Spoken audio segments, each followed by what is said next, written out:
হঠাৎ করে কেন আমি বাড়ি থেকে চলে গেলাম, আর কোথায় বা গেলাম, কি কাজ করতে গেলাম, কোথায় থেকে কোথায় গিয়েছিলাম, আর কে কে গিয়েছিলাম এবং কোন ট্রেন ধরে গিয়েছিলাম, আজকে তোমাদের সম্পূর্ণ বলবো। তো হ্যালো বন্ধুরা, তোমরা সবাই কেমন আছো? আশা করি আল্লাহর রহমতে আপনারা অনেক অনেক ভালো আছেন। আমি হলাম মোবারক আর আপনাদের সবাইকে স্বাগতম আমার নতুন একটি ব্লগিং ভিডিওতে। তারিখ হচ্ছে 10ই আগস্ট, সময় হচ্ছে 6:45। আমরা বাড়ি থেকে রওনা দিব মালদা যাওয়ার উদ্দেশ্যে। সেখান থেকে আমাদের ট্রেন রয়েছে, আর এখানে শেষবারের মতন আমার ছোট্ট ভাতিজার সঙ্গে খেলা করে নিলাম, আর বাড়ির আশেপাশে সবাইকে বলে দিলাম সবাই ভালো থাকবেন, আল্লাহর রহমতে আবারও তোমাদের সঙ্গে দেখা হবে। প্রিয়জন, বাবা মা ভাই বন্ধু সবাইকে ছেড়ে কিন্তু আমি চলে যাচ্ছি দূর প্রবাস। সত্যি অনেকটা কষ্ট লাগছে, তবুও কি করব ভাই, যেহেতু ছেলে মানুষ খেটে তো খেতেই হবে। আর ফেসবুক যে এখন আর্নিং দিতে শুরু করেছে, তা মনে হয় আমার পেটের ভাতও হজম হবে না। আজই ইয়ার কি মারলাম, আমি তো এখন কন্টেন্ট মনিটাইজেশনও পাইনি, ইনশাআল্লাহ কখনো হয়তো পাবো, কিন্তু তার আগে আমাকে প্রতিদিন একটা করে তোমাদের মাঝে ভ্লগিং আপলোড করতে হবে, এটা আমার সর্বপ্রথম কাজ। তারপরে কিন্তু আমার চলে আসে আমাদের মালদা টাউন। আর সর্বপ্রথম যেটা আমি তোমাদেরকে বলবো, যেহেতু আমাদের টিকিট হয়নি, তার জন্য আমরা কিন্তু চালু 4টে টিকিট কাটলাম এবং প্ল্যাটফর্ম আমরা ঢুকে পড়লাম। সর্বপ্রথম আমরা 1 নম্বর প্ল্যাটফর্মে দাঁড়িয়েছিলাম, কারণ আমাদের 1 নম্বর প্ল্যাটফর্মে আসার কথা ছিল, কিন্তু সেটা পরবর্তীতে চেঞ্জিং হয়ে আমাদের 3 নম্বর প্ল্যাটফর্মে আসছিল। আর হ্যাঁ, তোমাদেরকে যেটা কথা বলা হয়নি, দেখো চালুতে যাওয়া কেরালা কিন্তু অসম্ভব ব্যাপার, তার জন্য আমরা স্লিপারে ঢুকে পড়ে গিয়েছিলাম এবং আমাদের কপাল কতটাই ভালো, আল্লাহ তাআলা যা করেন কিন্তু সব ভালোর জন্যই করেন। দেখো আমরা প্রবেশ করলাম স্লিপারে এবং তার সাথে সাথে কিন্তু একটা ভাইয়ের সঙ্গে পরিচিত হলো, যে তাদের 2জন লেবার কিন্তু বাড়ি থেকে আসেনি, তার জন্য 2টা সিট কিন্তু ফাঁকা রয়েছে। কিন্তু আমরা সেই 2টো সিটকে আমরা 4000-এ কন্ট্যাক্ট করলাম এবং সেখানে তার সাথে কথা বলা হয়েছিল যে যদি টিটি আমাদের ধরে ফাইন মারে, হয়তো আমাদের বেশি টাকা খরচ হয়ে যায়। যেহেতু চালুর টিকিটও কেটে নিয়েছি, তার জন্য আমি ওদেরকে বলেছিলাম সরাসরি যে টিটি আমাদের যদি ধরে ফাইন মারে, তাহলে আমরা তো সেই টাকাটা তোমাদেরকে দিতে পারবো না। তো ওরাই বললো যে টিটি যদি তোমাদের ধরে নেয়, তাহলে আমাদের আর টাকা দিতে হবে না।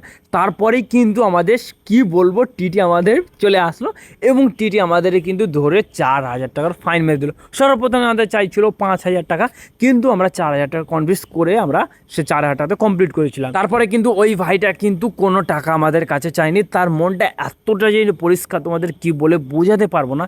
একটাই কারণ, তার ভিতরে যে ইসলামিক জ্ঞান রয়েছিল, তার জন্যই কিন্তু এত কিছু।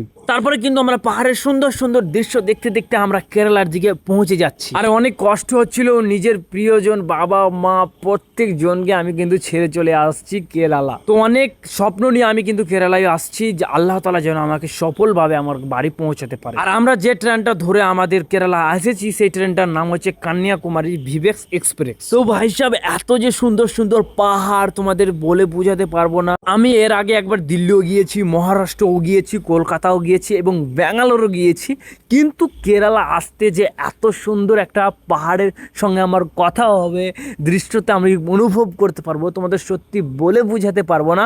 আর হ্যাঁ, তোমরা তো অনেকেই জানো না যে আমি পাহাড়টাকে কত ভালোবাসি। আমার মন প্রাণ দিয়ে আমি কিন্তু পাহাড়টাকে ভালোবাসি। পাহাড় আমার ইমোশনাল, পাহাড় আমার অনুভূতি, পাহাড় দেখলে আমার মন ভালো হয়ে যায়। যদিও কোনোদিন আমি সফল হতে পারি, তাহলে আমি পাহাড় আগে ঘুরবো, তারপরে দেন আমি কোনো কিছু ঘুরবো। তো আমাদের ট্রাভেল করতে 60 ঘন্টা আমাদের লাগবে, কিন্তু মালদা থেকে আমাদের আসতে কেরালা। তো ভাই কি বলবো, অনেক ক্লান্ত হয়ে যাচ্ছি, কবে আসবো এভাবে আমরা বলতে থাকি। আর এটা হচ্ছে কেরালার এয়ারপোর্ট। যদি সফল আমি হয়ে পৌঁছাতে পারি বাড়ি, তাহলে কিন্তু আমি এয়ারপোর্ট দিয়ে যাব। আমার ভাইয়ের সঙ্গে আমরা গল্প করছিলাম, আর এখানে কিন্তু আমার একটা ভাই কিন্তু রীতির ভিডিও জুড়ে দিয়েছিল। তো ভাই সাহেব, ফাইনালি আমরা পৌঁছে গেলাম কোটামে এবং নামতি মাত্র যে একটা সুখ পাচ্ছি বলে তোমাদের বোঝাতে পারবো না। দৈর্ঘ্য 60 ঘন্টা জার্নি করার পর আমরা কিন্তু নামলাম এবং ভিডিওর মধ্যখানে যার কথা বলছিলাম, এই ভাইটাই কিন্তু, এই ভাইটার মনটা অনেক ভালো। আমরা যেখানে এসেছি তার পাশে কিন্তু ও এসেছে, এই টোটোর মাধ্যমে কিন্তু আমরা চলে আসি সেই কোটাম থেকে চেঙ্গাশ্রী। আর এখানে কিন্তু আমার একটা ভাই চলে আসে আমাদেরকে নেওয়ার জন্য। এই ভাইটা কিন্তু এখানেই থাকছে, দেখতে পাচ্ছ, তার নাম হচ্ছে জুবাইল। তো ফাইনালি কিন্তু আল্লাহর রহমতে